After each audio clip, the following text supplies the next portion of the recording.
जब भगवान राम और रावण के बीच युद्ध हुआ था तो रावण मृत्युशैया पर पड़ा था। जीवन के अंतिम समय में रावण ने लक्ष्मण को कुछ ऐसे उपदेश दिए थे जो हर किसी को जरूर जानना चाहिए।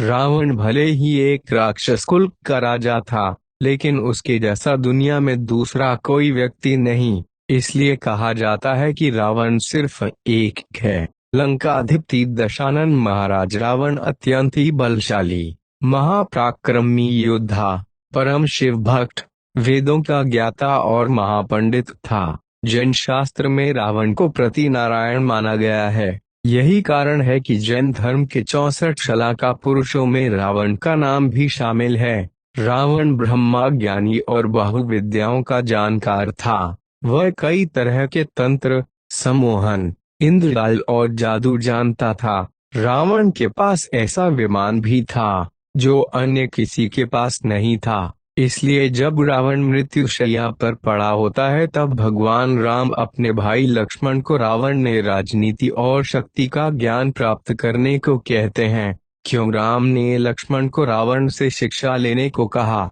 जब राम और रावण के बीच युद्ध हुआ तो रावण की हार हुई। रावण मरणासन अवस्था में था। तब भगवान राम से लक्ष्मण को रावण ने शिक्षा लेने को कहा, क्योंकि राम भी जानते थे कि रावण इस संसार के नीति, राजनीति और शक्ति के महान पंडित थे। इसलिए राम ने लक्ष्मण से कहा कि तुम रावण के पास जाओ को उससे जीवन से जुड़ी ऐसी शिक्षाएं प्राप्त करो जो तुम्हें और कोई नहीं दे सकता है। भगवान राम की बात सुनकर लक्ष्मण मृत्युशैया पर पड़े रावण के सिर के पास जाकर खड़े हो गए, लेकिन लक्ष्मण के काफी देर खड़े होने पर भी रावण ने कुछ नहीं कहा। लक्ष्मण राम के पास वापस आ गए और कहा कि प्रभु, मैं बहुत देर तक रावण के पास खड़ा रहा, लेकिन उसने कुछ नहीं कहा। तब भगवान राम बोले कि किसी से ज्ञान प्राप्त करने के लिए उसके सिर नहीं बल्कि चरणों के पास खड़ा होना चाहिए। इसके बाद लक्ष्मण फिर से रावण के चरणों के पास जाकर खड़े हो गए और रावण ने मरने से पहले लक्ष्मण को जो बातें बताई वह आज भी हर किसी को जरूर जानी चाहिए।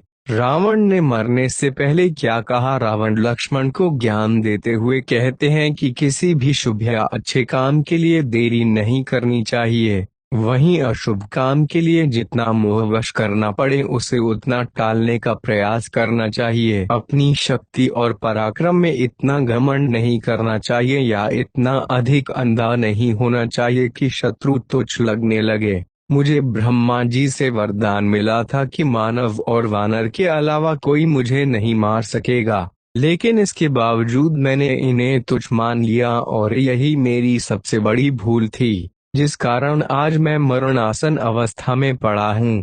रावण का तीसरा उपदेश था कि अपने शत्रु और मित्र के बीच पहचान करने की समझ होनी चाहिए। कई बार हम शत्रु को अपना मित्र समझ लेते हैं, जो कि बाद में हमारे शत्रु साबित होते हैं। वहीं जिसे हम शत्रु समझकर पराया कर देते हैं वही हमारे असली मित्र होते हैं। रावण ने लक्ष्मण को ज्ञान देते हुए कहा कि अपने जीवन के गूढ़ रहस्यों के बारे में किसी को भी नहीं बताना चाहिए, फिर चाहे वह आपका कितना भी सगा क्यों ना हो। क्योंकि विभीषण जब लंका में था तब वह मेरा शुभेच्छु था और जब वह राम की शरण में गया तो मेरे ही विनाश का कारण बन गया।